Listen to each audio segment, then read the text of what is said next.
안녕하세요. 주식의 소리의 애솔입니다. 주말 잘 쉬고 계시죠? 다음 주에 다원시스 실권주마저 발생하지 않게 되면서 4월 마지막 주는요, 스펙과 포바이포의 상장 일정으로 마무리가 될 것 같습니다. 하지만 이 여유도 다음 주가 마지막이 될 것 같아요. 5월에는 잠잠했던 공모주 일정이 막 휘몰아치고 있어서요. 긴장의 끈을 다시 조여야겠고요. 이번 영상을 통해 어떤 기업들이 5월에 상장을 준비하고 있는지, 공모 내용은 메리트가 있는지, 어떤 증권 계좌를 미리 준비해 보는 게 좋을지 이런 것들 간단하고 빠르게 챙겨보도록 하겠습니다. 우선 현 시점에서 5월에 잡혀있는 공모주 일정입니다. 실권주도 포함해서 작성을 했고요. 기업명에 괄호치고 유가라고 적혀있는 건 코스피 시장에 상장이 되는 종목을 뜻하는 겁니다. 5월에는 무려 4개의 종목이 유가증권 시장에 상장하게 되네요. 일정의 변동이 없다면 가온칩스부터 솔루스 첨단 소재 실권주까지는 청약 일정이 쭈루루루 다 겹치게 되니까 여기가 문제의 구간이 될 것 같습니다. 버릴 건 과감히 버리고 집중을 해야 될 것 같아요. 자, 일정 달력에 미리 체크해 두시고요. 순서대로 기업들 핵심 내용들만 우선 살펴본 뒤에 효율적인 증권사 계좌를 준비해 보도록 하겠습니다. 5월의 첫 번째 일정은 대명에너지예요. 재도전이죠.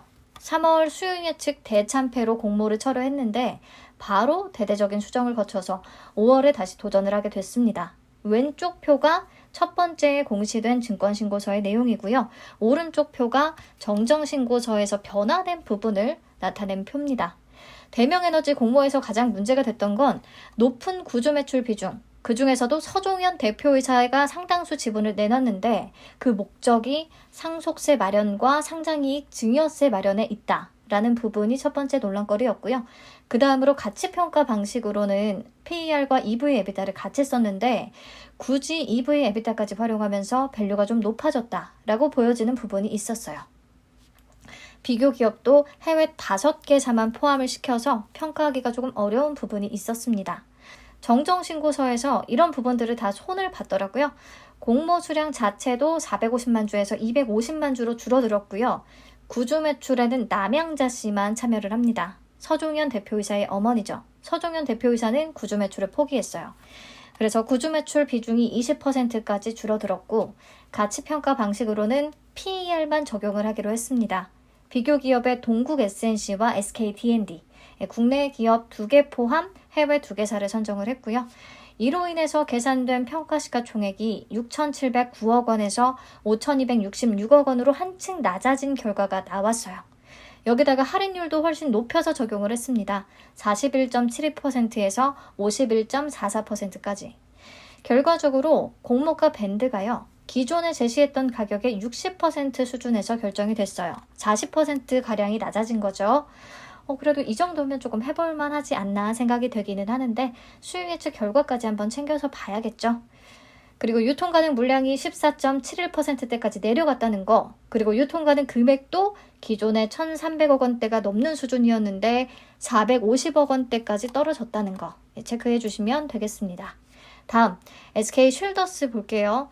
SK 쉴더스는 제가 앞서서 워밍업 영상을 따로 업로드해 둔 게 있으니까 보시면 대충의 내용은 파악이 되실 거고요.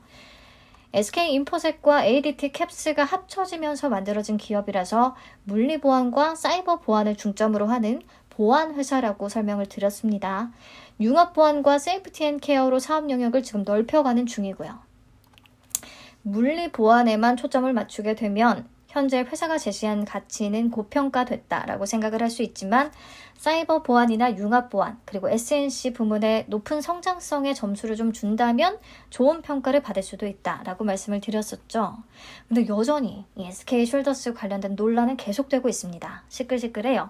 첫 번째, 구주 매출 비중이 46.7%로 너무 높다. 구주 매출의 주체는 맥쿼리가 ADT 캡스 인수를 위해 세운 특수 목적 회사 블루 시큐리티 인베스트먼트의 지분이에요. 이 맥쿼리가 이번 IPO를 통해서 자금 회수에 나선다, 엑시트하게 된다라고 생각을 하면 되는데요. 이건 사실 저는 어쩔 수 없는 부분이 있다고 보거든요. 그런데 이게 문제가 되는 이유는 이런 재무적 투자자의 자금 회수를 위해서 기업의 밸류에이션을 높게 잡을 수밖에 없었다라는 쪽으로 회로가 돌아갈 수밖에 없기 때문입니다. 두 번째로 공모가 고평가 논란이 사그러들지 않고 있어요. 비교 기업의 미국의 퀄리스와 알람닷컴을 포함시켜서 EV 에비타를 높였다. 게다가 물리보안 1위 기업인 S1의 시가총액보다 높은 게 말이 되느냐. 결국에 SK쉴더스도 정정신고서를 제출했거든요. 보시면 비교 기업에서 체급 차이가 굉장히 컸던 퀄리스와 알람닷컴, ADT는 제외시켰고요. 미국보다는 우리나라와 이런 사회 문화적 환경이 좀 비슷한 아시아 회사인 타이완 세콤을 새롭게 포함시켰습니다. 그리고 사이버 보안의 강소 기업인 사이버원도 새롭게 편입이 됐고요. 그래서 적용 EV 에비타가 16.13배에서 14.86배로 낮아지기는 했는데요. 공모가에는 변동이 없습니다.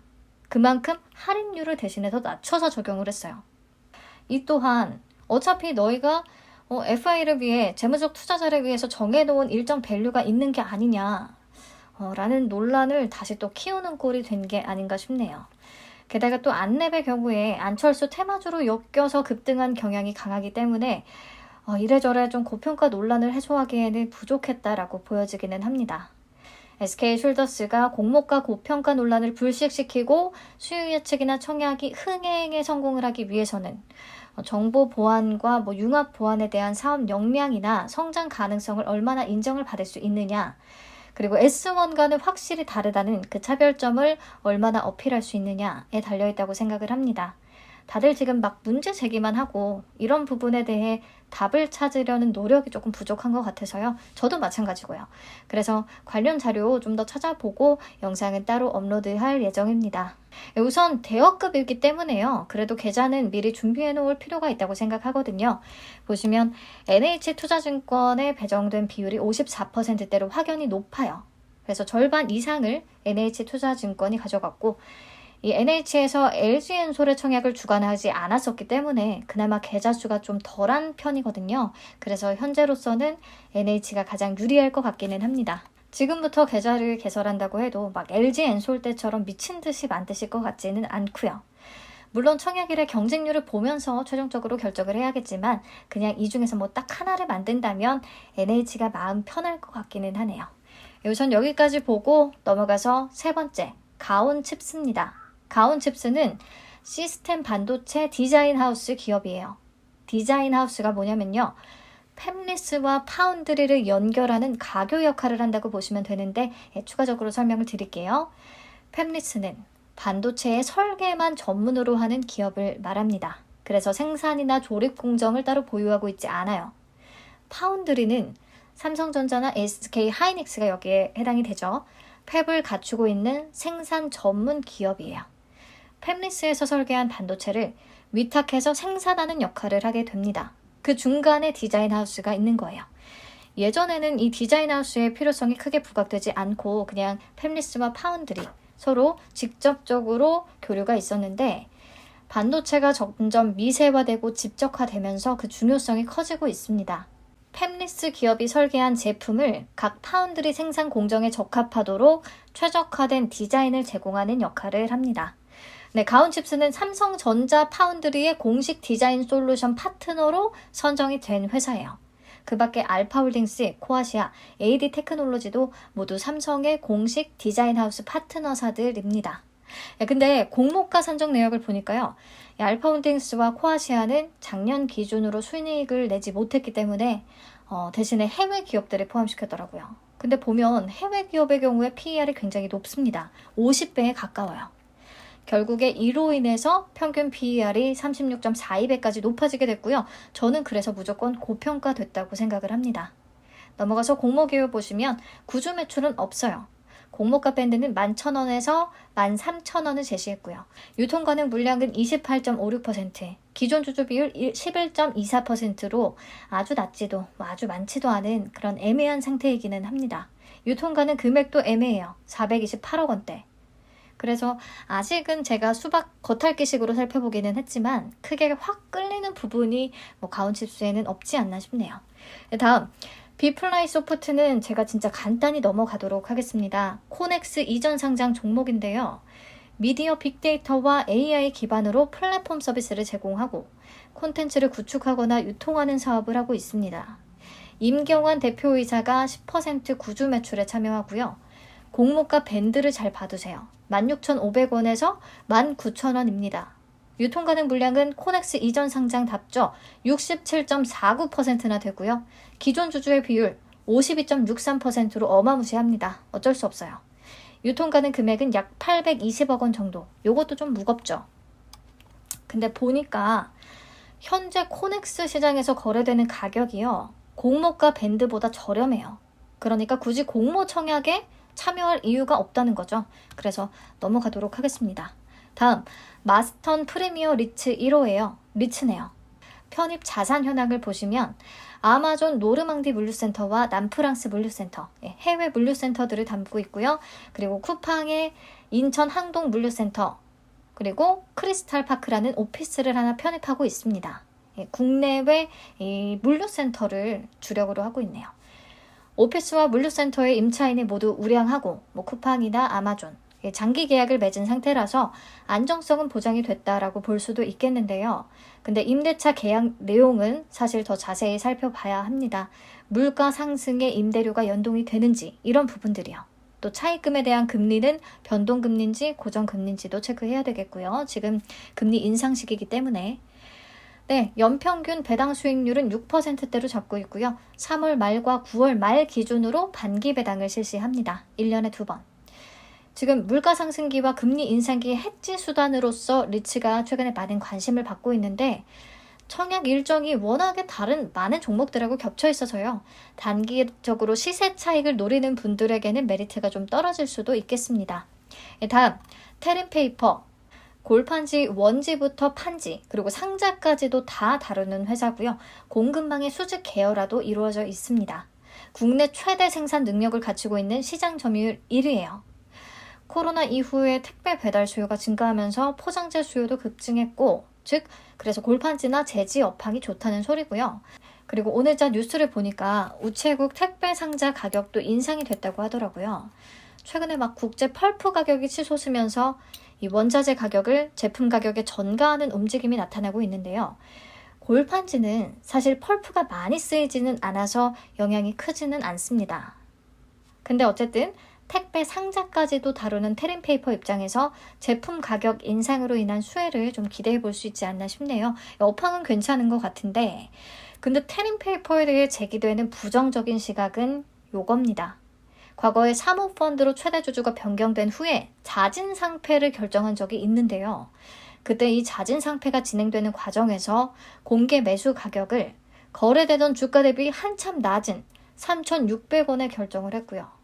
또 상패 후에는 고배당을 실시하면서 최대 주주만 막대한 이익을 챙겨서 이 소액 주주들과 엄청난 다툼이 생겼고 소송까지 가게 됐어요. 이렇게 소액 주주들을 피눈물 흘리게 했던 회사가 다시 상장을 추진한다. 물론 최대 주주는 지금 세아상역으로 변경이 된 상태지만 뭔가 믿음이 안 가잖아요. 그래서 거래소도 또다시 상장 폐지를 결정할 수 없도록 주주 친화 정책을 포함한 그런 보완 장치를 이번에 요구했습니다. IPO 증권신고서 제출할 때. 그래서 증권신고서에 보면 주주 친화 정책 확약 내용이라고 기재가 되어 있어요. 상장 연도를 포함해 3년간 현금 배당 성향 20% 이상을 유지하겠다. 그리고 당사와 동종업종이 아닌 기업의 인수 과정에 당사의 자금이 사용되지 않도록 하겠다. 이런 것들이요. 그래서 결과적으로 우리 입장에서는 주주 친화 정책을 미리 확약받을 수 있다는 측면에서 나쁘지 않은 것 같기도 하고요. 우선 이렇게만 살펴보고 공모가 산정 내역 간단히 보시면 이 중에서 테린포장은 자회사라서 제외했고요. 신대양재지는 자회사의 공장 화재 사건이 있었기 때문에 제외했고요. 영풍재지는 최근에 최대 주주 지분 매각 추진 이슈가 있었어서 또 중대한 상황이라 제외했습니다. 최종적으로 아세아재지, 대형포장, 삼보판지가 선정이 됐어요. 보시면 아세아재지와 삼보판지의 PER은 5배 미만으로 굉장히 낮거든요. 5배 미만으로. 그래서 평균 PER도 11.1배로 부담 없는 수준에 결정이 됐다고 생각을 합니다. 그래서인지 적용된 할인율이 공모가 상단 기준 23.69%로 낮기는 한데요. 근데 골판지 업계 1위라는 거 감안하고 또 PER이 낮게 책정이 됐던 것을 생각하면 크게 무리되는 수준은 아닌 것 같아요. 무난한 공모가라고 생각합니다. 보시면 구주 매출 40%가 있는데 최대 주주 세아상혁의 지분이고요. 계속해서 이렇게 최대 주주의 엑시트 창구가 되고 있네요. IPO가. 어쨌든 구주 매출 비중이 높은 게 조금 걸리기는 하고 유통 가능 물량은 20%대로 좋고요. 기존 주주 비율은 없고요. 유통 가능 금액은 약 1,448억 원 가량 되겠습니다. 예상 시가총액은 약 7,131억 원 정도. 네, 규모가 꽤 있는 편이죠. 다음 원스토어입니다. 원스토어도 제가 미리 워밍업 영상을 올려둔 게 있으니까 기업 내용은 그걸 참고해서 보시면 되겠는데요. 원스토어도 큰 논란거리가 하나 있었죠. 공모가 산정 시에 비교 기업으로 알파벳, 애플을 선정했다는 부분. 이렇게 논란이 계속되자 정정신고서를 통해 비교 기업을 수정합니다. 텐센트, 네이버, 카카오, 넥슨 이렇게 4개 기업이 최종적으로 결정이 됐어요. 근데 어찌된 게 적용 PSR은 더 높아져 버렸네요. 7.3배로. 결론적으로 공모가에는 변동이 없고요. 사실 원스토어 기업에 대한 저의 스탠스에는 변화가 없습니다. 지금 저렴한 수수료와 고객 대상의 리워드가 강점이자 큰 약점으로 작용을 하게 되는데 앞으로 계속해서 앱마켓 시장 점유율 확대를 위해 홍보나 판촉 비용을 많이 쓰고 수수료도 낮게 가져간다면 길게 봤을 때는 한계에 부딪히지 않을까 싶어요.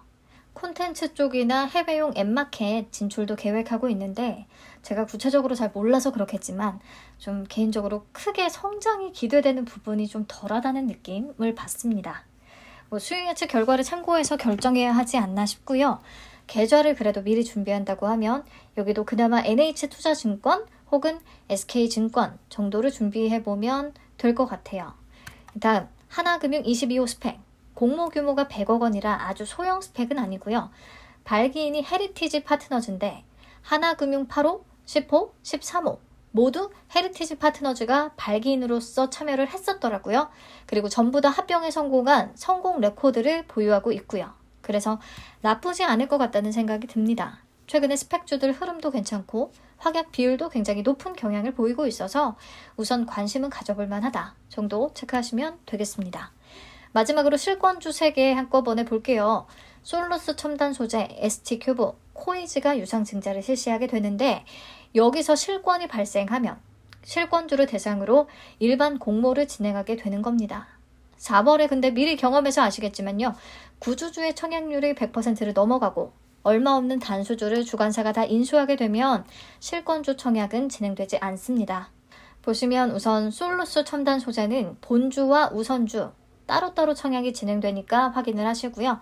시가총액 대비해서 유상증자 비율과 유상증자 발행가액과 현재 주가의 괴리율을 표에 제가 기재해 뒀습니다. 근데 발행가액은 아직 확정이 아니에요. 확정 일자도 적어뒀으니 체크하시고요. 보면 괴리율이 30% 이상이면서 요즘 비율이 10% 이하인 그런 솔루스 첨단 소재에 그나마 가장 관심이 가는데요. 과연 실권이 발생할지는 모르겠네요. 다른 공모주와 일정이 겹치게 되면 기대 수익률과 경쟁률에 따른 유불리를 따져서 최종적으로 판단하셔야 합니다. 자, 그러면 스펙과 리츠, 실권주는 제외하고요. 일반 기업들을 제가 한 장으로 주요 내용 정리해뒀으니까 한번 살펴보세요. 여기서 가온칩스, 비플라이소프트, 테린페이퍼, 원스토어는 청약 일정이 겹칩니다. 선택과 집중이 필요해요. 안타깝지만 최종적으로 봤을 때 이번 5월에는 제 기준에서 눈에 확 들어오는 얘는 진짜 가겠다, 해봐야겠다 싶은 공모주는 없는 것 같습니다. 뭔가 저마다의 문제와 논란거리를 안고 있고 공모 구조도 구조 매출이 없는 게 가온칩스밖에 없는 상황이고요. 공모가도 웬만하면 다 조금 고평가인 것 같고 업종도 사실 확 끌리는 게 이번에는 없죠. 이럴 때일수록요. 기업 분석을 조금 더 철저히 해야 할 필요가 있고요. 또 수익 예측 결과를 참고해서 결정하는 수밖에 없을 것 같아요. 남은 기간 동안 조금 더 자세히 분석해서 살펴보도록 하고요. 지금까지 살펴본 내용을 토대로 계좌 개설을 미리 준비한다면 우선 대형 IPO들이 있기는 하니까 SK쉴더스와 원스토어를 위해서 하나의 증권사만 만약에 만든다면 NH투자증권을 만들 것 같고요. 그리고 테린페이퍼, 하나금융 스펙 22호까지 저는 좀 관심을 가져볼 필요가 있다고 생각해서 그렇다면 하나금융투자 정도 이렇게 2개 증권사를 우선순위로 둘 것 같아요. 저라면요. 아마 구독자분들 각자가 보유하고 있는 계좌 상태가 다 다를 테니까요. 본인이 보유하지 않은 증권사 중에서 관심이 가는 공모주 청약을 주관하는 곳 위주로 추려서 순서를 세워보시면 될 것 같습니다. 네, 20일 제한 피해서 개설할 수 있는 연계된 방법 기재해뒀고요. 여기서 삼성증권은 20일 제한에 적용을 받지 않거든요. 그러니까 다른 증권사 계좌부터 먼저 다 개설을 하시고 가장 마지막에 삼성증권 개설하시면 되겠습니다. SK증권은 20일 제한에 걸려있는 상태라면 영업점을 방문하는 거 말고는 아직 방법이 없는 것 같아요. 참고하시고요. 네, 그럼 오늘은 대략적으로 이 정도까지 느낌만 잡아보시고 일정 맞춰서 세부 정보들 더 업데이트 하도록 하겠습니다. 시청해주셔서 감사합니다. 남은 주말 행복하게 잘 보내세요.